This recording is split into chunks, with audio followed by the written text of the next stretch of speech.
మానవ పాపానికి ఆరంభం. ఆదాము హవ్వ కథ. హవ్వ సృష్టించబడిన తర్వాత ఆదాము మరియు హవ్వ జీవితం పూర్తిగా మారిపోయింది. ఇక ఆదాము ఒంటరిగా లేడు.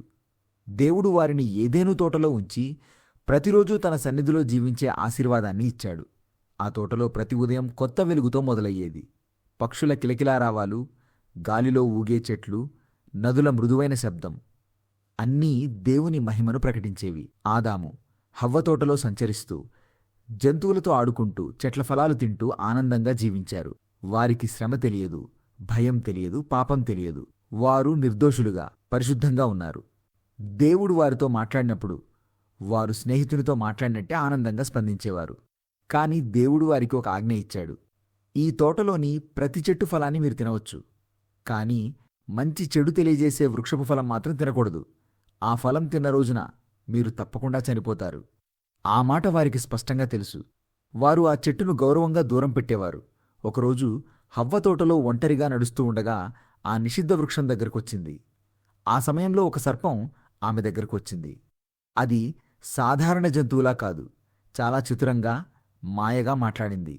అది అడిగింది, దేవుడు నిజంగా ఈ చెట్టు ఫలం తినొద్దని చెప్పాడా? హవ్వ సమాధానమిచ్చింది, మేము తినకూడదు, తింటే చనిపోతాము అని దేవుడు చెప్పాడు. సర్పం చిరునవ్వుతో చెప్పింది, మీరు చనిపోరు. ఈ ఫలం తింటే మీ కళ్ళు తెరుచుకుంటాయి, మీరు దేవునిలా మంచి చెడు తెలుసుకుంటారు. ఆ మాటలు హవ్వ మనసులో అలజడి రేపాయి. ఇంతవరకు దేవుని మాటను ప్రశ్నించని ఆమె ఇప్పుడు ఆలోచించడం ప్రారంభించింది. ఆమె ఆ చెట్టును గమనించింది. ఆ ఫలం ఎంతో అందంగా కనిపించింది. తినాలని కోరిక కలిగింది. జ్ఞానం వస్తుందనే ఆశ పెరిగింది. దేవుని ఆజ్ఞ ఒకవైపు, కోరిక మరోవైపు. చివరకు ప్రలోభం గెలిచింది. హవ్వ తన చెయ్యిని చాపి ఆ ఫలాన్ని తీసుకుంది. ఒక క్షణం ఆగింది, కాని వెంటనే దానిని తిన్నది. ఆ తరువాత ఆదాముని దగ్గరకు వెళ్ళి అతనికి కూడా ఇచ్చింది. ఆదాము దేవుని ఆజ్ఞ తెలుసు, అయినా హవ్వను చూసి ఆలోచించకుండా ఆ ఫలాన్ని తిన్నాడు. ఆ క్షణమే వారి జీవితంలో మొదటి మార్పు జరిగింది. ఇంతవరకు నిర్దోషులుగా ఉన్నవారు ఇప్పుడు తమ నగ్నత్వాన్ని గ్రహించారు. సిగ్గు అనే భావన మొదటిసారి వారి హృదయంలో పుట్టింది. వారు అంజూరపాకులు తీసుకుని తమను కప్పుకున్నారు. ఆనందం ఉన్న చోట ఇప్పుడు భయం వచ్చింది. సాయంత్రం సమయంలో దేవుడి తోటలో నడుస్తూ పిలిచాడు, ఆదామా, నువ్వెక్కడ ఉన్నావు? ఆ స్వరం విన్న వెంటనే ఆదాము గుండె దడదడలాడింది.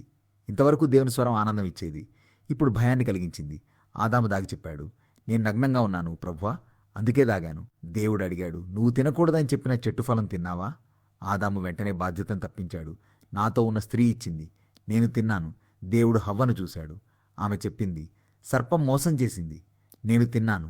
అప్పుడు దేవుడు వారి అవిధేయతను తీర్పు తీశాడు. సర్పాన్ని శపించాడు. అది నేల మీద పాకుతూ జీవించాలి. మనుషుల జీవితంలో శ్రమ ప్రవేశించింది. చెమటోడ్చి ఆహారం సంపాదించాలి. బాధ, కన్నీరు, కష్టం జీవితం భాగమయ్యాయి. చివరకు అత్యంత బాధాకరమైన నిర్ణయం ప్రకటించబడింది. ఆదాము హవ్వను ఏదేను తోట నుండి బయటకు పంపించాడు. వారు తిరిగి ఆ పరిశుద్ధ స్థలంలోకి ప్రవేశించలేరు. దేవుని సమీపంలో జీవించిన వారు ఇప్పుడు ప్రపంచంలోని కష్టజీవితాన్ని ఎదుర్కోవాల్సి వచ్చింది. ఆ రోజు పాపం ప్రపంచంలోకి ప్రవేశించింది. నిర్దోషిత్వం ముగిసింది. మనిషి దేవుని సమీపం నుండి దూరమయ్యాడు. కానీ దేవుడు మనిషిని పూర్తిగా విడిచిపెట్టలేదు. అదే సమయంలో ఒకరోజు విమోచనం కలిగే మార్గాన్ని సిద్ధం చేయాలని తన హృదయంలో నిర్ణయించాడు. అలా పతనం కథతో పాటు రక్షణ కథకు కూడా ఆరంభం జరిగింది. అలా ఒక చిన్న అవిధేయతతో పాపం ప్రపంచంలోకి ప్రవేశించింది.